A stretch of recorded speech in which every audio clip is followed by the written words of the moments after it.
Hola, somos Alfredo Rubio, Albert Cabrera, Arturo Mentrasti y Paul Olivella, y somos el grupo G47 de armadura, para hacer la armadura de sistemas mecánicos. Bueno, mis compañeros van a ir saliendo a lo largo del vídeo y yo os hago la introducción. Esto que tenemos aquí es la armadura diseñada por nosotros.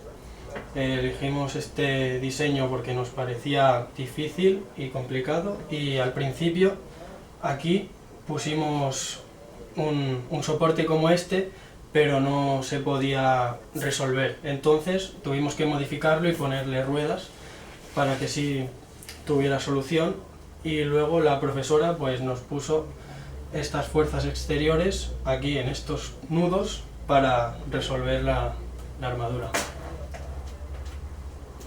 Y aquí tenemos al principio el diagrama del sólido libre, que tenemos cada nudo nombrado con una letra diferente. Y para empezar, pues buscamos saber las fuerzas que habían en los soportes, tanto en J, que era el soporte con ruedas, como en A, que era el primer soporte que teníamos. Pues básicamente lo que hicimos fue sumatorio de fuerzas en I, sumatorio de momentos en A, y luego sumatorio de fuerzas en X. Para empezar, con los sumatorios de fuerzas en I, pues cogemos todas las fuerzas verticales que haya, y nos entraba la de F, la fuerza exterior en F, A de I y la fuerza exterior de T. Y con eso encontramos A de I, que era una fuerza de 10 kilonewtons hacia abajo, hacia el suelo. Luego, para encontrar la componente, la fuerza de J, de X, hicimos los sumatorios de momentos en A, y pues con las fuerzas aislamos G de X y nos dio un valor de 29,6 kilonewtons. Y luego, para encontrar la componente X de la fuerza de A, pues las fuerzas que van en horizontal, y nos dio un valor de 0,94 kilonewtons. Para el desarrollo de este problema hemos teorizado que las barras no tienen masa para facilitar los cálculos a la hora de sumatorios de fuerzas y sumatorios de momentos, debido a que así los sumatorios de fuerzas y momentos son igual a cero. Y hemos utilizado el método de nudos para encontrar todas las fuerzas en las barras, y hemos supuesto que las fuerzas no conocidas eran todas atracción para realizar los cálculos previos. Luego, si dieran un resultado negativo, sabríamos que es una compresión. En el nudo A hicimos un sumatorio de fuerzas en el eje Y para encontrar la componente coseno de la barra AC, y luego encontrar la fuerza AC de 11,18 kilonewtons, y un sumatorio de fuerzas en el eje X para encontrar la fuerza AB, que nos dio que era compresión de 4,6 kilonewtons. Sabemos que el ángulo alfa es de 26,56 debido a que el triángulo hace 2 de altura y 1 de base. Y esto. Como no podíamos seguir por abajo, empezamos por la parte de J y empezamos por el nudo J.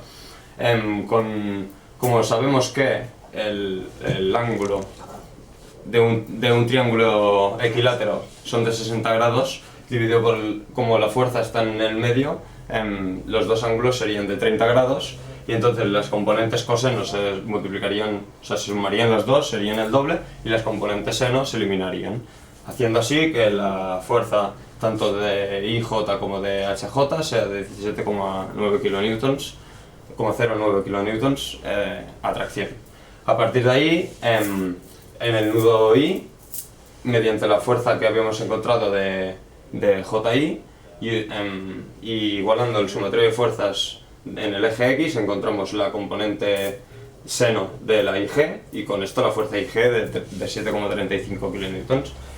Y con el sumatorio de fuerzas en el eje Y encontramos la última incógnita que nos falta en este nudo, que es la IH, de 3,33 kilonewtons. Bueno, seguimos con la explicación. Yo soy Arturo y aquí tenemos el nudo G, el nudo H. En el nudo G hicimos un cambio de ejes. Los ejes de coordenadas lo hicimos en función de G a F para facilitar los cálculos. Y bueno, con este hicimos sumatorio de fuerzas en I y sacamos GE, Y en el nudo H hicimos sumatoria de fuerzas en X para sacar GH y sumatoria de fuerzas en Y para HE. Vale, aquí calculamos la fuerza EF de la barra EF, da 7,8 kN atracción, y la barra EC que da 3,12 kN también atracción. Seguimos con el nudo F, en el que tenemos una fuerza externa de 5 kN, y lo mismo, calculamos con sumatoria de fuerzas en X, FC, y con sumatoria de fuerzas en Y, FD. En el nudo B tenemos este triángulo, del cual sacamos el ángulo de antes, 26,56, y calculamos BD usando senos y cosenos. En el nudo C hacemos lo mismo otra vez, sumatoria de fuerzas en Y y sumatoria de fuerzas en X, y sacamos CB y CD. Aquí vemos que nos ha dado negativa, por lo que le hemos supuesto tracción y esa compresión. Bueno, este sería el último nudo que lo usamos como comprobación, y aquí podemos ver que los sumatorios de fuerzas nos han dado 0 y tenemos un pequeño error, pero es 0,0, y entonces el error no ha sido muy grande. Aquí podemos ver una tabla con todos los resultados que al final y las fuerzas si han sido a compresión o tracción. Y como conclusiones podemos sacar que nuestra estructura se sostiene, luego que pese al pequeño error que hemos tenido con la comprobación, la estructura estaría bien resuelta. Bueno, y esto ha sido todo. Nosotros somos los 4 integrantes del grupo y muchas gracias por su atención y esperemos que os haya gustado el trabajo. Gracias.